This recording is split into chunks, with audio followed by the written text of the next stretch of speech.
মালয়েশিয়ায় গমন ইচ্ছুক ট্যুরিস্টদের জন্য সবচেয়ে আকর্ষণীয় গন্তব্যস্থল হচ্ছে লঙ্কাওয়ে।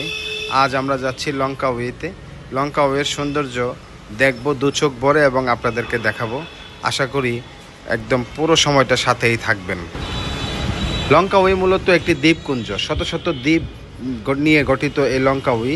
প্রাকৃতিক অপার সৌন্দর্য ঘেরা এই লঙ্কাওয়ে, যেটা দেখলে দু চোখ জুড়ে যায়, এবং এই জন্যই এত কষ্ট করে এত দূর থেকে দেখার জন্য এবং আপনাদেরকে দেখানোর জন্য এসেছি। এটা মূলত লঙ্কাওয়ের একটি ইন্টারন্যাশনাল এয়ারপোর্ট। যদিও ইন্টারন্যাশনাল এয়ারপোর্ট, কিন্তু এটা আমাদের কক্সবাজারের মতো নেই, ছোট্ট একটা এয়ারপোর্ট। টুরিস্টরাই মূলত এখানে আগমন করে থাকে বেশি। জানাচ্ছে আমরা লঙ্কাওয়েতে চলে আসছি অলরেডি। এখন আমরা চলে যাব সরাসরি আমাদের হোটেলে। একটি গ্র্যাব কল করব এবং গ্র্যাবে করে হোটেলে চলে যাব, এবং গ্র্যাবে কয় টাকা নেয় সেটাও আপনাদেরকে জানাই দেওয়ার চেষ্টা করব। আসছি 30 রিঙ্গিত রাখছে। এই বিল্ডিংটার পরে হচ্ছে সাগর, আর এই হচ্ছে সাগরের পাড়ি একদম কাছেই আমাদের হোটেল। এই হচ্ছে হোটেলটা আমাদের, এই হচ্ছে হোটেল। এই হোটেলের নাম হচ্ছে এই যে লঙ্কাপুরি রিসোর্ট লঙ্কাওয়ে। চলেন ভিতরে যাই দেখি হোটেলের রুম বুকিং এর কি অবস্থা, রুমের কি অবস্থা আপডেট আপনাদের। এখনো যদিও রুম পাই নাই, কারণ হচ্ছে রুম ওরা 3টার দিকে দিবে। যেহেতু 3টার দিকে রুম দিবে, আমরা নিচে লাগেজগুলো রেখে ফ্রেশ ট্রেশ হয়ে ভাবলাম লাঞ্চ করে একবারে হোটেলে উঠি। লাঞ্চ করে যদি একবারে হোটেলে উঠি তাহলে হচ্ছে আপনার একটু 2 ঘন্টা 2.5 ঘন্টা রেস্ট নিয়ে তারপরে 4টা 5টার দিকে আবার বের হবে। আর হোটেলটা হচ্ছে, হোটেলের ভিউটা আমি যদি দেখাই, একদম হোটেলের পাশেই হচ্ছে বিচ। এই যে বিচ, একদম এদের পার্সোনাল বিচ। এখানে সব ধরনের ওয়াটার অ্যাক্টিভিটিস সহ আপনি করতে পারবেন এই হোটেলটাতে যদি ওঠেন। ওদের নিজেদের সব ওয়াটার অ্যাক্টিভিটিস আছে। ও মাই গুডনেস, হোয়াট বিউটি! কি সুন্দর বিচটা। একদিকে পাহাড়, দুই দিকে পাহাড়, দুই দিকে পাহাড়, এদিকেও পাহাড়, মাঝখানে আন্দামান সাগর। রুমের বর্ণনা দেওয়া হয় নাই, কারণ রুমে যদিও উঠছি সে 3টার সময়। বর্ণনা দিতে পারি নাই, কারণ হচ্ছে ওঠার পরে টায়ার্ড ছিলাম। তারপরে হচ্ছে মনে হলো যে একটু রেস্ট নেওয়া দরকার, জরুরি, এই জন্য রেস্ট নিচ্ছি। এই হচ্ছে আমাদের রুম। এটা একদম বিচের পাড়ে, একদম বিচের, মানে আমাদের রুমের থেকে, এই রুম থেকে যদি আমরা বিচে যাই, আপনাদেরকে যদি দেখাই, এই যে রুম থেকে বিচে গেলে, এই যে এই রাস্তাটা দিয়ে বিচে গেলে মাত্র 30 সেকেন্ড লাগবে। অর্থাৎ এখান থেকে দেখা যায়, এই রুমটা না থাকলেই এখান থেকে দেখা যেত ওই রাস্তার মোড়টায় গেলে বিচ দেখা যায়। অর্থাৎ 30 সেকেন্ড লাগবে বিচে যাইতে এখান থেকে, এত কাছে বিচের এই রুমটা। হ্যাঁ, তো এই আমরা ওই যে ওই বিল্ডিং এর মধ্যে না নিয়ে ওই যে রিসোর্ট সিস্টেম, যে রুমগুলা কটেজ সিস্টেম যে থাকে, সেই রুমগুলা নিছি। এই রুমের মধ্যে এই যে একটা ডাবল বেড আর একটা হচ্ছে সিঙ্গেল বেড। এই বেডগুলো যদি অগোছাল হয়ে যায়, ঘুমাচ্ছে সবাই, রেস্ট নিচ্ছে। এখানে একটা ফ্রিজ আছে, পানি বোতল দিছে তারা। ওয়াশরুমে যা যা থাকার দরকার, ব্রাশ টাশ, শাওয়ার জেল, শ্যাম্পু, এগুলো সবই দিছে। বাথরুমটাও ঠিক আছে মোটামুটি। তো এই রুমের ভাড়া পড়ছে হচ্ছে আমাদের, আমরা booking.com থেকে, সরি আগোডা থেকে বুকিং দিয়েছিলাম। 2 রাত্রির জন্য আমাদের ভাড়া পড়ছে হচ্ছে বাংলা টাকায় প্রায় 15,000 টাকা। বাংলা টাকায় প্রায় 15,000 টাকায় আমাদের 2 রাত্রির জন্য এটা বুকিং খরচ পড়ছে। আর আমার কাছে মনে হলো যে আমরা যদি আইসা আসলে দামাদামি করে বুকিং করতাম, তাহলে আরো অনেক কম খরচে করতে পারতাম। কিন্তু যেহেতু মালয়েশিয়া আপনার ইমিগ্রেশনে ঝামেলা করে, ওরা হোটেল বুকিং দেখতে চায়, যার কারণে আমরা রিস্ক নিয়ে নেই। আমরা আগেই কুয়ালালামপুরের 5 দিনের জন্য আর এখানে লঙ্কাওয়েতে 2 দিনের জন্য হোটেল বুকিং দিয়ে দিয়েছিলাম। এই হচ্ছে হোটেলের অবস্থা। বৃষ্টি পড়তেছে এই কারণে বিচে যাচ্ছে না, একটু পরে যাব। হোটেলের এই যে রুমের সামনে বসে, এখানে একটা বসার একটা সুন্দর স্পেস করে দিচ্ছে তারা রুমের সামনে। এখানে বসে কফি খাচ্ছি, কমপ্লিমেন্টারি কফি। ভিউয়ার্স, এই যে আমরা বিকালবেলা সন্ধ্যার আগে বের হলাম হোটেল থেকে সি বিচের উদ্দেশ্যে।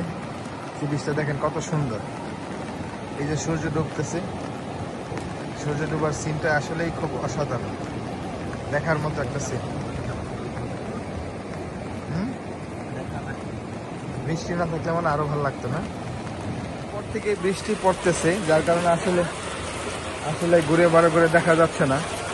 এই যে সমুদ্রের পাড়ে যে এই যে রোডটা, সমুদ্রের পার গেছে, রোডটা গেছে আমাদের, যেমন যে মেরিন রোড, এরকম আমাদের কক্সবাজার যেমন মেরিন ড্রাইভ, এরকম একটা ড্রাইভ রোড সমুদ্রের ঠিক পার গেছে। এবং দুই পাশে প্রচুর পরিমাণে হোটেল মোটেল এবং পর্যটকদের জন্য বিভিন্ন ধরনের শপিং মল, রেস্টুরেন্ট, বিভিন্ন শপিং সেন্টার, হ্যাঁ, বিভিন্ন শপ এবং বিভিন্ন ট্যুর প্যাকেজ বিক্রি করতেছে।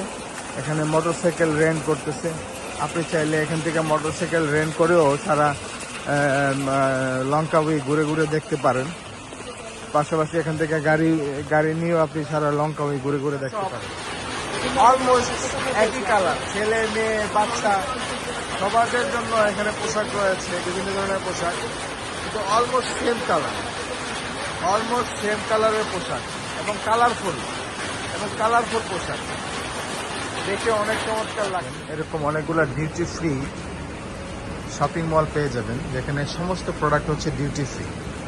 অর্থাৎ অন্য কোলালামপুর তারপর অন্য ডিস্ট্রিক্টের তুলনায় এখানে আপনি অনেক সস্তায় প্রোডাক্ট পাবেন, কারণ এখানে সকল প্রোডাক্ট ডিউটি ফ্রি, কোনো ট্যাক্স ব্যাট যোগ হয় না, যার কারণে এখানে সস্তায় আপনি কেনাকাটা করতে পারবেন। তো আপনি যদি লঙ্কাউইতে আসার চিন্তা ভাবনা রাখেন, তাহলে অবশ্যই চেষ্টা করবেন এখান থেকে শপিং করার জন্য, কারণ হচ্ছে এখান থেকে যে শপিংগুলো করবেন সেখানে আপনি ডিউটি ফ্রিতে পেয়ে যাচ্ছেন।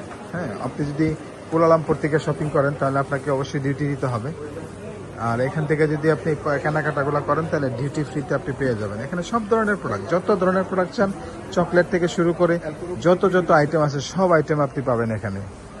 আপনি এখান থেকে শপিং করতে পারেন।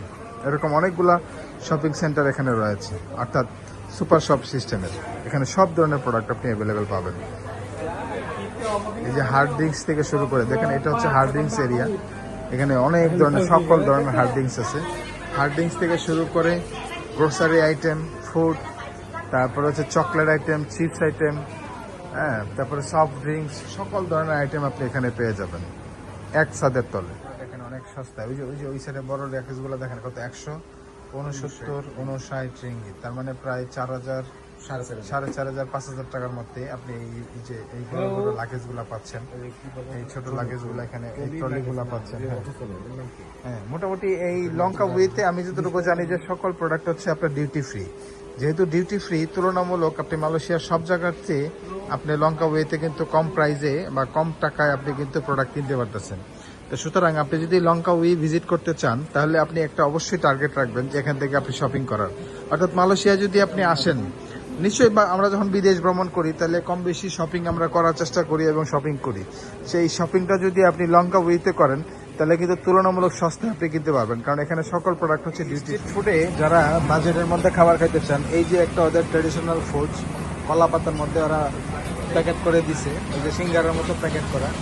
এটার মধ্যে মূলত রাইস আছে, কোকোনাট রাইস এবং হচ্ছে আপনার চিকেন, মাত্র 2 রিঙ্গিতে আমরা এই যে একটা ট্রাই করার জন্য নিছি। কলা পাতার মধ্যে ওরা মুড়াই দিছিল, এখানে চিকেন আছে এবং হচ্ছে রাইস আছে। খায়া দেখলাম মোটামুটি খারাপ না, একেবারে ভালো।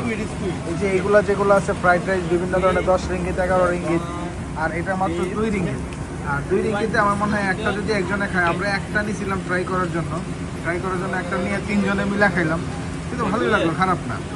যারা বাজেটের মধ্যে ডিনার বা সাথে চান তাদের জন্য আমার মনে হয় এটা একটা বেস্ট অপশন হতে পারে। আমরা আগে একটা যে কোকোনাট রাইস 2 রিঙ্গিতে ট্রাই করছি, যার কারণে 3 জনে মিলে আমরা 2টা ফ্রাইড রাইস, একটা হচ্ছে চিকেন ফ্রাইড রাইস যেটা হচ্ছে 11 রিঙ্গিতে, আর একটা হচ্ছে বিফ ফ্রাইড রাইস যেটা হচ্ছে 10 রিঙ্গিতে অর্ডার করছি। আর এই যে পানিটা কিনছি হচ্ছে আমরা 3 রিঙ্গিতে। তো এখানে 3 রিঙ্গিত, এখানে হচ্ছে 10 আর 11, কত হলো? 21 আর 3 24 আর হচ্ছে 2, 26 রিঙ্গিতে আমাদের আজকে ডিনার কমপ্লিট হয়ে যাচ্ছে। আশা করি এটা আসলে আমাদের জন্য খুব এক্সপেন্সিভ না। বাজেট, যারা বাজেটে ট্যুর করতে চান তাদের জন্য এই ধরনের খাবারগুলা, আমার মনে হয় খাবারের স্বাদ অন্তত আমার কাছে যেটা মনে হলো ভালো, খারাপ না, একেবারে খারাপ না, ভালো। আপনারা এটা ট্রাই করতে পারেন। এটা হচ্ছে একদম আপনার চানাং বিচের যে মেইন রোডটা আছে, এই রোডের পাশে একটা স্ট্রিট ফুড যেখানে বিক্রি করে, অনেকগুলো দোকান আছে এখানে সিরিয়ালে, এখানে আপনি চাইলে এটা ট্রাই করতে পারেন।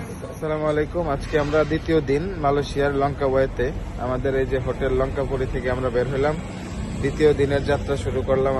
আমরা এখন সকালে ব্রেকফাস্ট সারবো এবং হচ্ছে চলে যাব স্কাই ব্রিজ, ইগল নেস্ট এবং হচ্ছে চাইনিজ টেম্পল ভিজিট করতে। ওখান থেকে চলে আসবো হচ্ছে আপনার ইগল স্কোয়ারে। আরও কি ভিজিট করা যায় সবগুলো আজকে ভিজিটের উদ্দেশ্যে। সকাল এখন বাজে হচ্ছে এখানকার 9টা, আমরা বের হয়েছি। দেখি সারাদিন আমরা এই জিনিসগুলো ঘুরে ঘুরে দেখবো এবং আপনাদেরকে দেখাবো। আশা করি ভালো লাগবে, সাথেই থাকবেন।